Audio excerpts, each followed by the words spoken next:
দীর্ঘদিন দেখা নেই নির্বাচিত এমপির, তাই নন্দীগ্রাম বিধানসভা জুড়ে নিখোঁজ সন্ধান চাই অভিজিৎ গাঙ্গুলির নামে পোস্টার।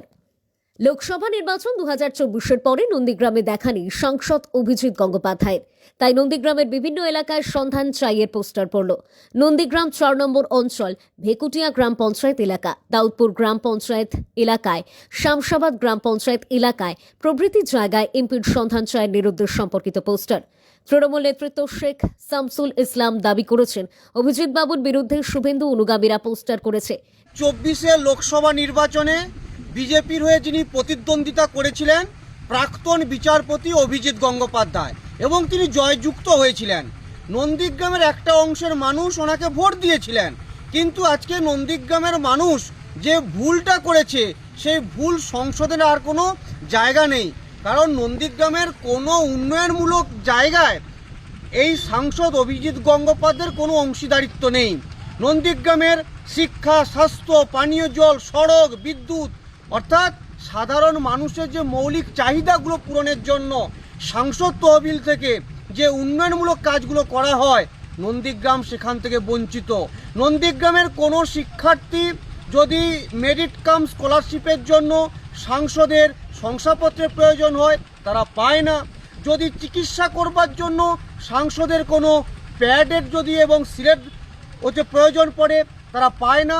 অর্থাৎ নন্দীগ্রামের মানুষ যে আশাতে ওই চন্দ্রবড়া গাঙ্গুলিকে এখান থেকে নির্বাচিত করেছিলেন, সেই আশা আজকে আশা ভঙ্গ হয়েছে। শুধু তাই নয়, এই অভিজিৎ গঙ্গোপাধ্যায় নন্দীগ্রামে ডুমুরের ফুল হয়ে গেছে, কর্পূরের মতো উবে গেছে। তাই নন্দীগ্রামের সাধারণ মানুষ এখন নন্দীগ্রামের বিভিন্ন পাড়ায়, বিভিন্ন রাস্তায়, বিভিন্ন চায়ের দোকানে, বিভিন্ন শহরে তারা কিন্তু পোস্টারিং করছে যে এমপি তুমি কোথায়, এমপি তুমি কোথায়। নন্দীগ্রাম থানাতে এবার হয়তো মিসিং ডায়েরি করা হবে সাংসদকে খুঁজে না পাওয়ার জন্য। বাপ্পাদিত্য গর্গ, নন্দীগ্রাম 1 নম্বর ব্লক কোর কমিটির সদস্য। যদিও এই দাবি সম্পূর্ণ উড়িয়ে দিয়ে বিজেপি নেতৃত্ব মণ্ডল সভাপতি সুদীপ দাস দাবি করেন, তৃণমূল কংগ্রেসের দেউলিয়াপনার এক নিকৃষ্টতম উদাহরণ এটি। পোস্টার পড়লে মমতা বন্দ্যোপাধ্যায়ের বিরুদ্ধে পড়ুক, অভিজিৎ গঙ্গোপাধ্যায়ের নামে নয়, কারণ অভিজিৎ গঙ্গোপাধ্যায় নিয়মিত নন্দীগ্রামে আসেন। তবে 2021 সালে নির্বাচন হওয়ার পর মমতা বন্দ্যোপাধ্যায়ের মেজ বোন নন্দীগ্রামে একবারও আসেননি, তাই পোস্টার পড়লে মমতা বন্দ্যোপাধ্যায়ের নামেই পড়ুক। উল্লেখ্য, আজ বিভিন্ন কর্মসূচি নিয়ে সারাদিন নন্দীগ্রাম বিধানসভাতে থাকবেন অভিজিৎ গঙ্গোপাধ্যায়। দেখুন, গতকাল তৃণমূল কংগ্রেস নন্দীগ্রামে একটা যোগদান সভা করেছিলেন। সেই যোগদান সভা পুরোপুরিভাবে ফ্লপ হয়েছে। সেই যোগদান সভাতে তৃণমূল কংগ্রেসের রাজ্য স্তরে নেতা নেত্রীদের বোঝানো হয়েছিল যে ভারতীয় জনতা পার্টি থেকে প্রচুর পরিমাণ বড় বড় কার্যকর্তাদের যোগদান করানো হবে। তো সেক্ষেত্রে এরা টাকা পয়সা ও বিপুল অর্থ রাজ্য নেতৃত্বের কাছ থেকে নিয়েছিল। এমনকি এখানে পরিবহন মন্ত্রী থেকে শুরু করে একাধিক নেতা নেত্রীরাও এসেছিলেন এদের কথাবার্তা শুনে, কিন্তু সেই যোগদান সভা পুরোপুরিভাবে ফ্লপ হয়েছে।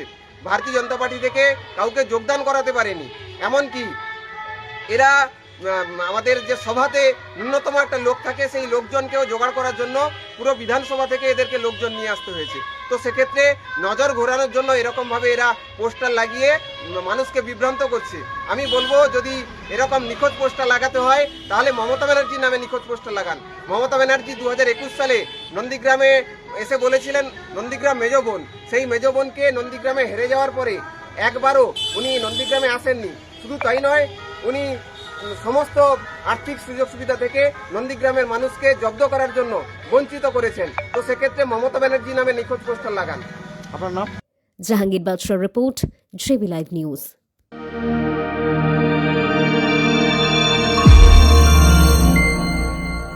আপনারা দেখছেন জেবি লাইভ নিউজ, সব খবর সবার আগে।